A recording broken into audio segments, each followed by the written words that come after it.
nakakararat lang mag-isa.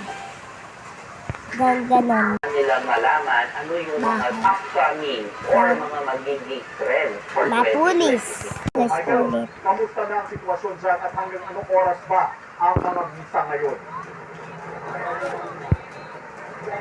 Adrian, patapos na ito ang 6 p.m. man at sa mga habol pa ay meron pang 7 p.m. at 8 p.m. na mga misa. Sa ibang diocese. Ating pagdedebosyon sa buong Jesus Nazareno ay kinakailangan magdala sa atin una para mahalin natin at sa mga barangay sa Quiapo. Ito ang imaheng nasa loob ng simbahan para sa pali at iikot sa mga barangay hanggang January 6. Ang napakahalaga po niya kasi yung ibang mga makakapagpalit na po sila ng mga gumagawa. Minsan, yung dito po sa aming barangay, minsan wala na pong time, umalis ng bahay. Instead na aalis sila, nandito na lang po. Kadalipat ng barangay. Ngayong Biyernes, nakagaya po ng simbahan para sa nilalapit na pista. Sa mga papasok sa loob ng simbahan, mga pisipa sa Plaza Miranda, Kulasan at seguridad dito sa simbahan. Adrian. Michael, sa mga nakaraang taon, may mga pagbabago tulad ng disenyo noong andas. Sa ngayong taon ba na ito, meron tayong inaasahan ng mga pagbabago?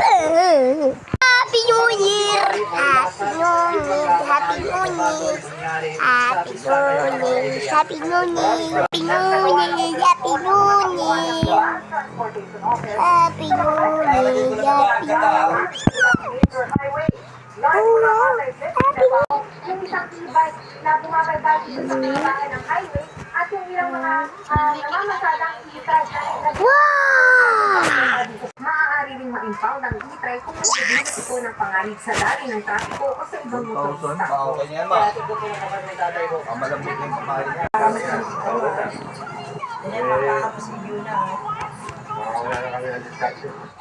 May ilan namang binigyan ng paalala nitong umaga sa may Leverisa Corner, Quirino Avenue sa Maynila. Hindi po ako nadaan. Ngayon ang ano po, pag mag-aakit lang po ng school. Pero alam niyo po na ano bawal yung Opo, alam ko nga po. Alam ko na po yan. Kaya lang hindi ako makakaiwas kasi ang barangay ko is in the middle nito President Quirino. Kailangan Yes. Daanan na dito sa mga anak ko na maaaring Try lang. rider at yung back rider, tigil 1,000 ba yan o 1,000 para sa kanilang tatlo? Yung multa para sa dun sa obstruction is 1,000 pesos. Pero kung yung 1,500 bawat isa, dun sa mga sakay at dun sa driver na walang helmet. Ito ba easy? Kung sakay